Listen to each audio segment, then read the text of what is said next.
सोचिए, दुनिया का सबसे ताकतवर, सबसे अमीर देश, जहां हर साल करोड़ों लोग अपने अमेरिकन ड्रीम को सच करने का सपना लेकर पहुंचते हैं। न्यूयॉर्क की चमचमाती सड़कों से लेकर लॉस एंजलिस के फिल्मी ग्लैमर तक हर कोने में चकाचौंध पैसा और शोहरत की कहानियां बिखरी पड़ी हैं। लेकिन इस सुनहरी तस्वीर के पीछे एक कड़वी सच्चाई छुपी है, वही सच्चाई जिसे शायद ही कोई खुलेआम दिखाना चाहता है। रात ढलते ही इन ऊंची ऊंची इमारतों की छाया में फुटपाथों पर बिछते हैं फटे हुए गद्दे, पुराने कंबल और टूटे फूटे टेंट। यहाँ हजारों लोग बिना छत के भूख और ठंड से लड़ते हुए सो जाते हैं। कोई पुराना बैग ही उनका घर है तो किसी का पूरा परिवार एक कार में ठूंसा हुआ है। और यह सब हो रहा है उसी देश में जिसे दुनिया सपनों का स्वर्ग कहती है। आखिर कैसे दुनिया की सबसे बड़ी अर्थव्यवस्था में लाखों लोग 2 वक्त की रोटी और एक सुरक्षित ठिकाने के लिए तरसते हैं। आज हम आपको लेकर चलेंगे अमेरिका के उस चेहरे तक जहां चमक धमक नहीं बल्कि गरीबी, बेघरी और इंसानी संघर्ष की खामोश चीखें गूंजती हैं। आइए शुरू करते हैं। इसी तरह की और रहस्यमयी जानकारी प्राप्त करने के लिए हमारे चैनल ट्रू हिस्ट्री को आज ही सब्सक्राइब करें और बेल आइकॉन को प्रेस करें। गरीब कौन माने जाते हैं? अमेरिका में सरकार गरीबी का अंदाजा पॉवर्टी लाइन यानी गरीबी रेखा से लगाती है। ये परिवार के सदस्यों की संख्या के हिसाब से तय होती है। जैसे 2023 में अगर कोई अकेला इंसान साल में करीब $15,500 से कम कमा रहा था तो वो गरीबी रेखा से नीचे माना जाता था। 4 लोगों के परिवार के लिए ये सीमा करीब $31,200 थी। सरकारी आंकड़ों के मुताबिक 2023 में लगभग 11% अमेरिकी यानी करीब 7 करोड़ लोग गरीबी रेखा से नीचे जी रहे थे। मतलब इतनी बड़ी अर्थव्यवस्था होने के बावजूद लाखों लोग रोज की बुनियादी जरूरतें जैसे अच्छा खाना, इलाज और घर का किराया पूरा करने में जूझ रहे हैं। जनवरी 2024 की एक रात में ही पूरे अमेरिका में करीब 7,07,000 लोग बेघर पाए गए। ये अब तक का सबसे बड़ा आंकड़ा है। इनमें से 1/3 से ज्यादा लोगों के पास कोई भी छत नहीं थी। वे पार्क, सड़क या कार में सोते हैं। बेघर होने के पीछे कई वजहें होती हैं। महंगा किराया, नौकरी खोना, भारी मेडिकल बिल, मानसिक बीमारियां या नशे की लत। बड़े शहरों में आपको टेंट सिटी या सड़क किनारे अस्थायी झुग्गियां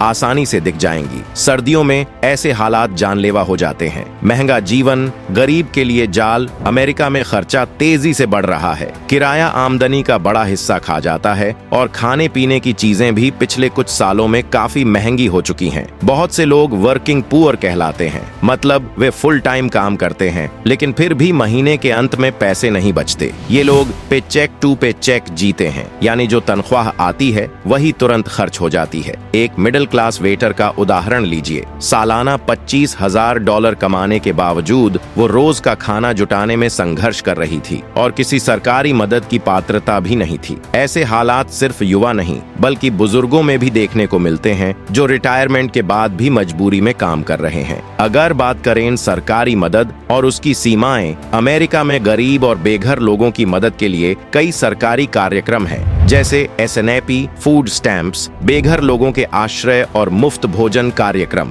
SNAP के जरिए लाखों लोगों को रोज का खाना मिलता है, लेकिन ये मदद अक्सर पूरी नहीं पड़ती। उदाहरण के लिए औसतन SNAP से मिलने वाला फूड बजट एक दिन का खाना खरीदने के लिए काफी नहीं होता। कई जगहों पर खाने की असली कीमत इससे काफी ज्यादा होती है। इसके अलावा हर पात्र व्यक्ति तक यह मदद पहुंच भी नहीं पाती। खासकर बुजुर्गों में SNAP का इस्तेमाल कम है और कुछ राज्यों में आवेदन की प्रक्रिया इतनी धीमी है कि लोग हार मान लेते हैं। मानसिक और सामाजिक असर, गरीबी और बेघरपन का असर सिर्फ जेब पर नहीं, दिमाग और दिल पर भी पड़ता है। बच्चों में यह चिंता, डिप्रेशन और पढ़ाई में पिछड़ने का कारण बनता है। बड़े लोगों में लगातार तनाव, अकेलापन और कई बार नशे की लत भी बढ़ जाती है। इसके अलावा समाज में गरीब या बेघर लोगों के साथ भेदभाव और दूरी बना ली जाती है, जिससे उनका आत्मविश्वास और भी टूट जाता है। अमीर देश में गरीब क्यों? अमेरिका में अमीर और गरीब के बीच की दूरी बहुत बड़ी है। न्यूनतम वेतन कई सालों से $7.25 प्रति घंटा है, जबकि कई राज्यों ने इसे बढ़ाया है, लेकिन फिर भी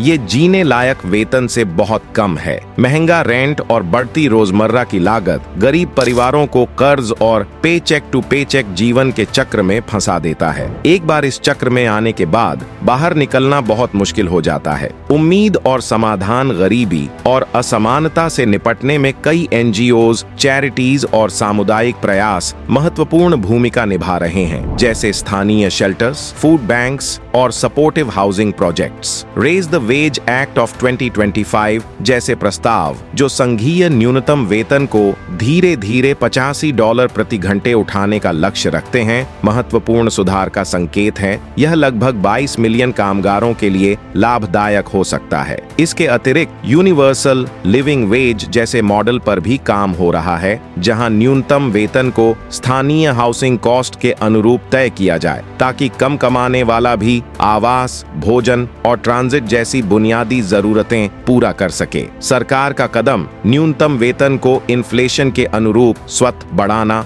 अफोर्डेबल हाउसिंग प्रोग्राम और बेहतर हेल्थ केयर एक्सेस सभी दिशा में जरूरी सुधार है। बदलाव संभव है, लेकिन यह तभी संभव हो सकेगा जब हम सामुदायिक रूप से आवाज उठाएं, जागरूक हों और नीतिगत सुधारों के लिए दबाव बनाएं। तो दोस्तों, आपने देखा कि जिस देश को दुनिया का सबसे अमीर कहा जाता है, वहां भी करोड़ों लोग अपनी अगली रोटी के लिए संघर्ष कर रहे हैं। अगर आपको ये वीडियो सोचने पर मजबूर कर गया हो, तो इसे लाइक करना, अपने दोस्तों के साथ शेयर करना और ऐसे ही सच उजागर करने वाली कहानियां सुनने के लिए चैनल को सब्सक्राइब करना न भूलें। मिलते हैं अगले वीडियो में, तब तक के लिए नमस्कार।